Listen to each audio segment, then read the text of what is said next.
عبد الله سكيتي، هلا والله غلا، شلونك؟ عساك طيب؟ ما دريت والله، كان مصلي معك من اول رمضان. ما شاء الله. السلام عليكم ورحمة الله. بس والله يلا لقيت لي موقف، ما شاء الله المسجد مليان ويا سعدك بحب الناس. شلونك؟ عساك طيب؟ يا اخي انا عندي اسئله كثير تصادم من كذا مخي وانا اصلي، فاستانست اننا لحالنا بالمسجد مين عشان عادي اسالك. عادي انا ضامن بالمسجد انت بقايل اسئله غلط. أنا تكفي عندي كذا سؤال خذنا بحلمك ولا تزعل علي. بس إنه يا أخي استفهامات عندي ودي أسألك، ترى والله ما تجرأت إني أقول إلا إني أمون عليك. اكيد وقت. شلون قبل شهر أو أقل أو أزود منزل البوم أغاني والحين أشوف إمام مسجد؟ هل هو طبيعي؟ طبيعي جدا.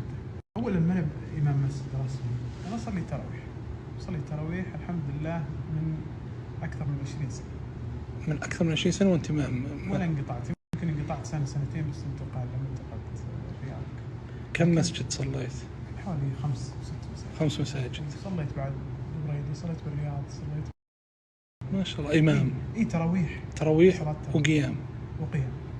بالعكس أنا أشوف زكاة صوتي اللي أعطاني إياه الله عز وجل إني أصلي تراويح وقيام بالناس. حتى لو أنت مغني. حتى أنا أقول أي واحد أعطاه الله صوت يا أخي صلي، لا تحرم الناس.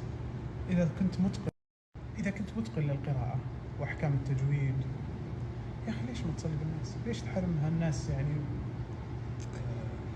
بس ما أدري أول شيء ما أدري هل أول شيء في سؤال شرعي إنه يجوز إني أصلي خلف مغني ولا لا؟ هذا يعني أنت سائل عنه؟ لا ما أسأل عنه، بس ما راح أسأل لأنه إن شاء الله طبعا أنا إنسان مسلم مثلي مثل أي إنسان آخر.